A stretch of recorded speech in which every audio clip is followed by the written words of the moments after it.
we received evidence the other day that it's unclear how the functions and principles of the EU invasive alien species regulation will be converted into domestic law following UK withdrawal. What legislative work needs to happen in each of your policy areas to make sure that EU law is preserved and effective immediately post-Brexit, and is that underway? Shall I start and then hand over to you? So perhaps I can just quickly cover the kind of generic principles here, and then my colleague will be able to talk specifically about the invasives. Indeed, and if we can keep it, I'm aware of time, we need to keep it pretty concise if we can. So in terms of legislation across all the biosecurity elements that we're responsible for, plans are in hand to repatriate that legislation using the withdrawal bill. So DEFRA is working very hard to look at all the legislation that is relevant and make sure that it is operable under the withdrawal bill. And where necessary, you know, any changes that need to be made will be made as part of that work. I mean, collectively, there are a large number of pieces of legislation, but the plans are in place for that all to be converted into the withdrawal bill. No? Thank you, Nicola. Yes, I can assure you that the EU IAS regulation will, and its stringent provisions will be transferred into UK law, so there's no intention to water that down. It has given us some excellent, useful extra provisions over and above our previous domestic legislation, so that will be brought into UK law. This is secondary legislation. It's being prepared. I think in the withdrawal bill, yes, but some of the provisions, so some of the institutions referred to, of course, there's a committee of member states and there is a scientific forum which operate under the EU IAS regulation. Now we've already had for many years sort of semi-analogous bodies within GB in particular, so my policy colleagues are looking at that at the moment and discussing it with the devolved administrations as to how that could potentially work in the future. Yeah, I just want to, the food issue is slightly different from what we've heard. The majority of food law does come from Europe, but we're in a situation currently in which a large amount of the risk assessments are done within an organisation called the European Food Safety Authority, and the risk managers are based in the Commission. And the Food Standards Agency, when it was established by an Act of Parliament, has the statutory powers in terms of risk assessment.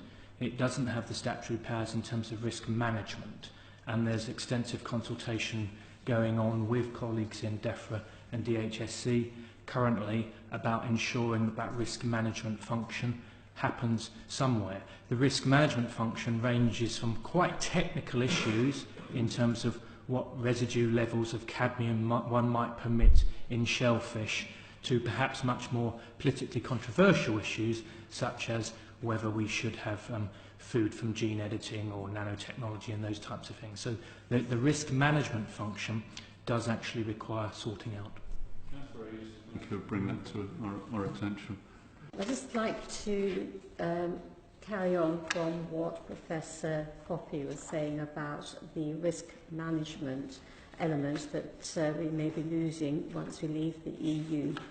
I want to ask more specifically, will any UK bodies need additional powers in order to take on biosecurity roles currently fulfilled by EU bodies?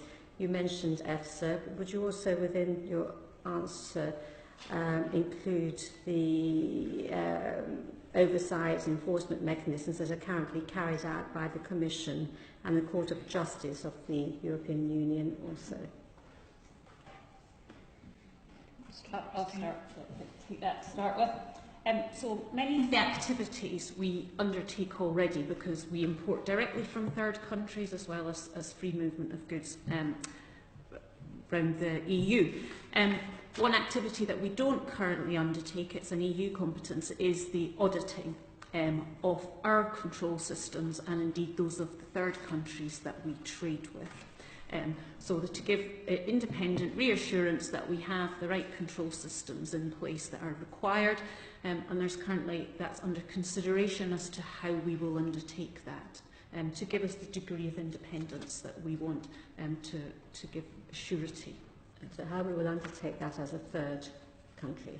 In terms of, yes, us being a third country, to give others who trade with us that confidence, and also in terms of us going, having the confidence of the countries that we trade with in terms of going to inspect them. And how exactly that will work, because it's quite a, there's a broad number of areas to cover, is under discussion, but we're well aware that that will have to happen in some form. Later on with Lord Krebs, but yes, Professor Poppy. And quite an important discussion in that space is the discussion about whether you strive towards what's called regulatory equivalence or outcome equivalence, and that's where there are often discussions, for instance, between Europe and the US, in which, in terms of risk assessment and then the ultimate decisions by risk managers, one school of thought is that you shouldn't focus on the process by which you get there, but you should just focus on the outcomes of equivalence. And the European system is often based on what's called regulatory equivalence, which is in terms of the framework by which you get there is followed. And that has big implications in terms of inspection, because obviously inspecting whether the end product is of the same is a slightly different process, and actually checking that the entire process to getting there what was the same. So these discussions are very live as we speak. But you're going to mention chlorinated chicken for a moment. I wouldn't dare bring that up here. No, we've done chlorinated chicken already, so perhaps we shouldn't do that. Did you any further follow-ups, Baroness Schiff? You've really touched on the enforcement mechanisms provided by the EU. Any thoughts on how we're going to proceed with that? So their enforcement mechanisms follow from the audit and inspection function that they have, in terms of asking us, these are the deficiencies we've detected, what are you going to do about them, and ultimately you get to infraction. It's all part of that discussion about what an audit body would look like, what that system and process will look like. So it's very live discussion, but you know, we're exploring all the different options at the moment. I've noticed that the Institute at Pirbright has now lost its blue time surveillance and it's moved to Spain. Is that going to affect the work that's happening at Pirbright? Yes, so we have 7 EU reference laboratories, so designated by the EU as being the standard-setting reference laboratories for the EU. All of those are repatriated into the EU, and that's about confirming disease. Our intention would be that we would continue to share the knowledge and expertise that those reference laboratories are so noted for, and we will continue to increase the number of OIE reference laboratories we have to make up for that gap. That's our plan at the moment, and indeed we've got another 2 coming on stream this year. Are we able to lose some of the personnel from these laboratories? It's possible, yes, and we hope the same. Our intention is very much to continue to play an international role and, where appropriate, an EU role in terms of expertise and science and things, and we will hope that we'll be able to develop job roles within that will continue to attract the standards that we have, because that expertise is hugely important and valuable to me in terms of making disease decisions and advice to ministers. Morning. Just a couple of brief questions. They're slightly related. On EFSA, looking at the evidence we've been provided with, they've got 10 scientific panels with about 200 scientists. 36 of them are UK citizens. They will, and that's the biggest single group of any of the 28 members. They will no longer be eligible to serve on those panels because they won't be EU citizens. So what's going to happen about that lack of input we'd have there? And my second point, which is slightly related, but will we remain a member of ROSA? Because they're issuing 8 notices a day on average on food and feed around Europe. we can't afford a week's delay. If the animal ones and plant ones can have a delay, we're either in or we're out. But issuing 3,000 notices a year around the EU, it seems a big hole if we're no longer part of the system. Yes, I was going to mention RASIF, but the questions move on. Indeed, you're right. 3,000 notifications, and then often several hundred following an initial note. And if panel members may recall the fipronil in eggs incident last year, in which the RASIF notification, followed by all the subsequent RASIF information, enabled us to very quickly trace through the supply chain as to which products might be being affected. And in fact, there's two alert systems which are really critical to how we currently operate. One is RASIF, which is the Rapid Alert System for Food and Feed, which isn't just within the Commission. You can pay to be a member of that, and a lot of EFTA countries belong to it, and Switzerland, for instance, has access to part of the RASIF alert system. Well, it's just the, sorry to interrupt, it's just the EEA. It's the EU and the EEA. Norway, Iceland, Liechtenstein. Yes. And, but there's nobody else in there. Well, InfoSan feeds in to the RASIF mechanism. They just don't get full access. Yeah. And the other important system is the Trade and Control Expert System, TRACES, which is within DEFRA's responsibility, looking as to how to replace that. But again, that is very important in terms of risk-based inspections, to be able to know where products of potential high risk are coming in. So those two systems are very useful to us, as is the food fraud network, which you mentioned olives, but for instance, if you get a reduction in the olive harvest, then you tend to get an increase in fraudulent olive oil sales. And you may be aware of the rapid increase in price of vanilla at the moment, which suggests that vanilla will probably be subject to fraudulent activity. And having access to those intelligence networks are very important in terms of being able to undertake your function. We're in extensive discussions with EFSA about ways forward.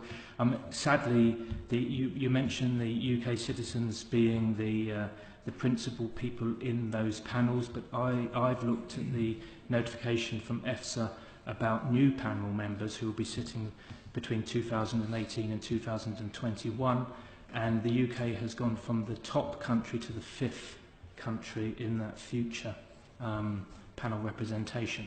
And I think the thing I want to flag, and I think it's really important, is that the UK is in a very good position because of the incredible world status of its scientific endeavours. And whether it be EFSA or whether it be a lot of other European organisations, we are one of the major, if not the major, contributor scientifically to those organisations, which enables us perhaps to sit here with some confidence and say that we can cope with X, Y, Z. What I would say is if the UK's scientific base started to get threatened in some way, then that is a very different issue and one which would really worry me. So we've gone from 1st to 5th without any negotiations taking place. That's happening now. In the latest announcement from EFSA of the panel members, that's what you observe. Just very briefly, Chairman. Professor Spence, you mentioned that after we've left the EU, there will be a delay before we get to see EFSA risk assessments. And I just wondered how long the delay is, because I could imagine in some cases even a week or two could make a significant difference to the safety of our food system or biosecurity. Well, I think obviously EFSA publish their reports once they've been agreed. What we might miss is some of the kind of development, but actually our membership of EPO I think was critical here, because EFSA and EPO collaborate very closely. So I would expect anything significant would be shared quickly with EPO, and I would hope that we would gain access through other means. You would hope, but we don't know.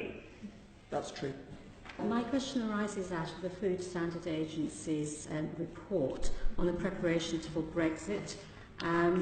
Throughout the report, there's a strong theme of plans being put in place to prepare for any eventuality.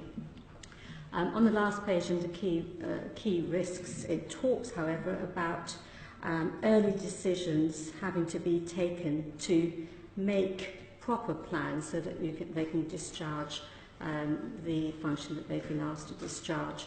Can I ask a little bit about the timelines, and are you satisfied that those decisions will be made in time to be able to put those plans in place?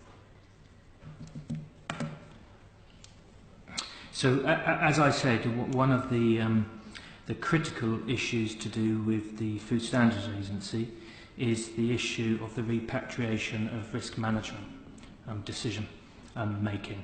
And what is happening is that officials between the Food Standards Agency, DEFRA and DHSC at Director General level are regularly meeting to explore what is going to be the best option in that space.